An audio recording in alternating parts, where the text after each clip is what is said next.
Good evening again. I'm back, government people. Now I'm with my third candidate, Mama Kandeh of the GDC-APRC coalition. Um, Again, I'll start with the positives, and then I'll move on to the downsides, the negatives of why I don't think they they are up to Mr. Damo's standard. And so the positive of Mama Kandeh. One, Mama Kandeh looks very good. He's the most important quality. The best quality Mama Kandeh brings to the table. Like the aesthetics. He looks very good. He talks very good. He looks very good. That's the positive. Okay. uh, and what else? Second, let's see. What's the second positive about Kandeh?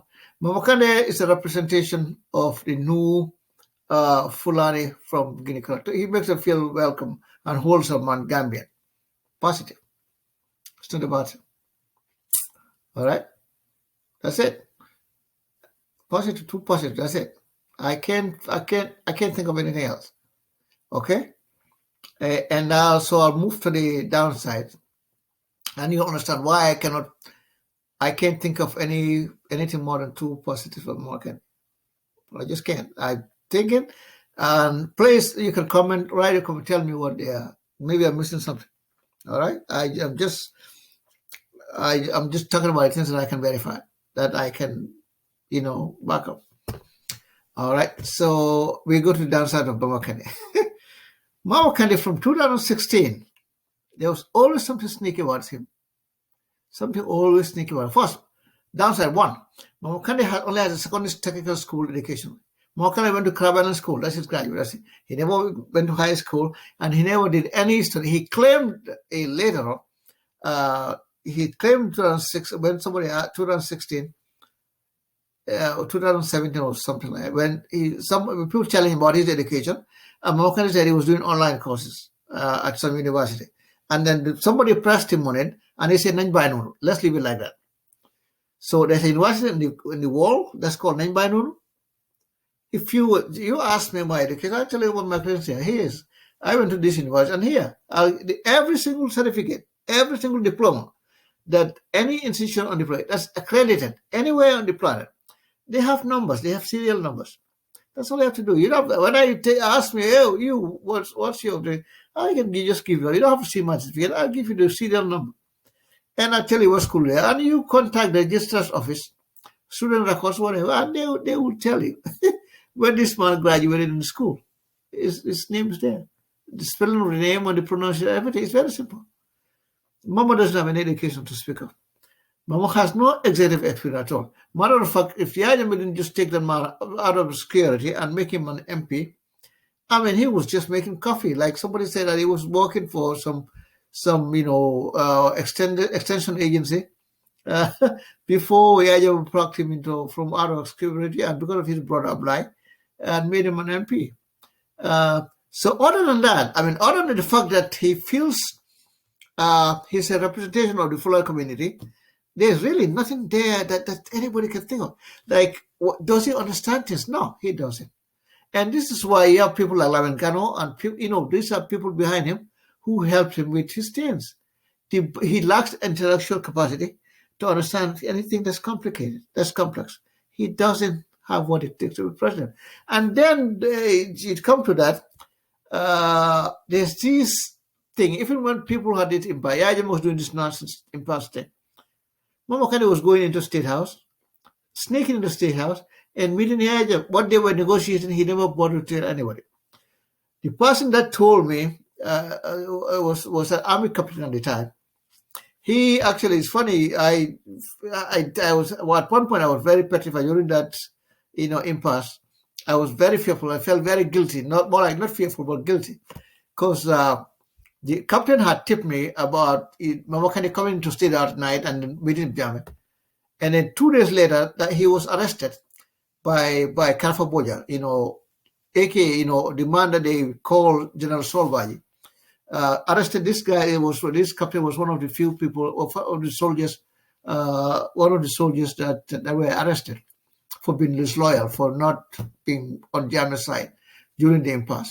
So I panicked. I thought, I said, oh my goodness, I think I just killed this guy. Because when they told me that he was arrested, I felt terrible. I said, oh my goodness, I think I killed him. Because I thought they had, looked at his devices and saw that he communicated with me. And so, but it turns out that wasn't the case. And so I felt relief. But that's the nature of Burma. Jammeh was doing all these terrible things. And Mama had no problem with it. And what happened just 2 weeks ago with Jammeh endorsing Mama Kandeh openly, I mean, that to me is the most natural thing that I've ever. There's never been any separation between the two. See, the politics that Jammeh plays on the national stage, Mama actually plays behind the scenes. The only difference between Jammeh and Mama is Jammeh is actually bright in a mischievous way, and Mama is not so bright. And Jammeh is braver. He's more front, very blunt about the things he believes and the things he says, even if they are crazy, even all this anti-Monica thing. Jammeh is not the one who says these things. The only difference between him and most people is he happens to be a honest person. He just, he says it more honestly, more bluntly and open. Mama plays the same nonsense that Jammeh plays on the national stage. Mama plays the because in Jara, best Jara, I know for a fact, because one of my cousins actually was with one of my, cousins, like third cousins, was supporter of Mao in 2016 until he realized, he I don't know, for whatever reason, I don't think Mama realized this guy can speak full. But he was in Kabada, which is the full side of West Jara. And Mama would say the same nonsense. Behind the scenes, he would say the same thing that Jammeh was saying. The same thing, the same anti-Monica thing that Jammeh says, Mama says. The only difference is where the platform that Jammeh would say it openly, with microphone, and Mama would say it, in this room was sneaky kind of thing. So there's really no difference between the two men. So I hear people, some people say they're surprised. I say, what is there to be surprised about? Jammeh did the natural thing. Mama Kandeh and Jammeh are all about the same. If Mama Kandeh ever gets to power, what Jammeh did, targeted Monica people, specifically out of ethnicity, because of ethnicity, Mama Kandeh will do the same damn thing. He will. All right?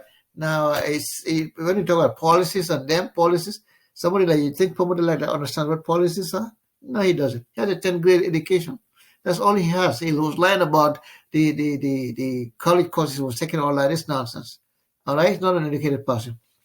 He makes the fuller community. That's why Selu Jallo from Guinea-Conakry, the opposition leader, that's why when Mama has meetings in Basse, in the upper river region, in the fuller areas, Selu Jallo sends a delegation from Guinea to come and attend Mama's meeting. We are not looking for a pan-fuller president in Gambia, all right? This Tabakal plural thing that, we have politicians from Nigeria to Senegal to Nigeria to Cameroon, fuller extraction, trying to form this pan-full organization in West Africa because of ethnicity, pure out of ethnicity. I don't see how this is helpful for us. I don't, even on a regional scale. If you look at the anger in southern Nigeria today, which I do, I follow regularly, the resentment, you look at the governor of Plateau State, you look at Benue, it's, southern Nigeria, Enugu, Ogun, Osun, all those states, Anambra, the Igbo areas. It's when you look at the things they say openly, out of frustration, and this is the resentment they are talking about. Okay, now we don't have that level of animosity towards Fulani people, Fulani extraction, because it's just wrong, flat or wrong. And many of the things that people, in Nigeria especially, the kind of things that Southerners generally say about Buhari is only because his dad happened to be Fulani. Buhari doesn't even understand Fulani. He doesn't even speak Fulani at all. His dad died when he was young, and his mom is Kanuri, but Kanuri, who's culturally Hausa, he speaks Hausa. That's what his family speaks. He doesn't speak Fulani. He doesn't understand Fulani. But Southerners hate Buhari because he's just one of these Fulani tyrants and all those things. It's nonsense. And he's a honest, decent man. And And what we need to be careful of, if having this kind of wacky Fula people outside of Gambia, influencing Fula politicians to become Fula nationalists and doing stupid things. And Mama is encouraging that, because Selu Delen cannot be president of Guinea. They won't allow him for good reasons. He has a record there that, and the rest of Guinea, they are not supposed to speak. Okay, and when people say, "Oh, Fula people are 40% of Guinea," well, that tells you 50%, 60% of Guinea are not. 60% of Guinea are not Fula. So it's like, how the hell do you win a country where 60% of the people are against you? Because it's like 99% of these votes are from the Fula area. No, nobody else likes him because they know what he's done. So somebody like that wants to influence our politics, and Mama Kandeh is dealing with that kind of nonsense, and we are all standing by, and it's okay. And if you say you're traveling, really, Mama Kandeh, President Mama Kandeh, are you serious? What the hell is he going to do? And then if you think that's not bad enough, think about Bob's person. Mama Kandeh's lifestyle is the stuff that Jerry Springer is made out of. I cannot imagine anybody like him living in our state house.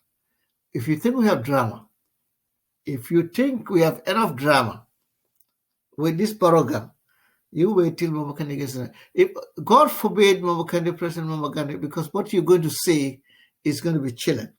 This is a man who has no personal discipline when it comes to the female gender. He has no restraint, doesn't seem to have any control over his libido. This matters. You see, the two causes of corruption in Africa, the whole of Africa, is the womanizing thing, one, okay? And the personal grade, the taste that our leaders tend to have for this extensive Western lifestyle. This exorbitant Western lifestyle. Fancy clothes, fancy suits, beautiful buildings, and so those two are remained. Anybody who has an addiction, who likes to change their women on a daily basis, has no control over his libido, wants to chase, and sleep with everyone, every pretty woman that he sees, is bad news. And that alone right there is a problem. So those right there is, I can never get past. And I tell a friend of mine, I said, we have people who are running for it. The day that governments actually vote for these people, that's the day I'll literally bomb my government password, and that's it. That's it.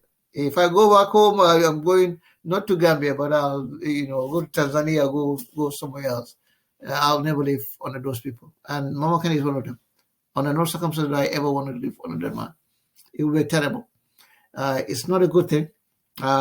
It's not good for the ethnic harmony of the country. And not only that, we will be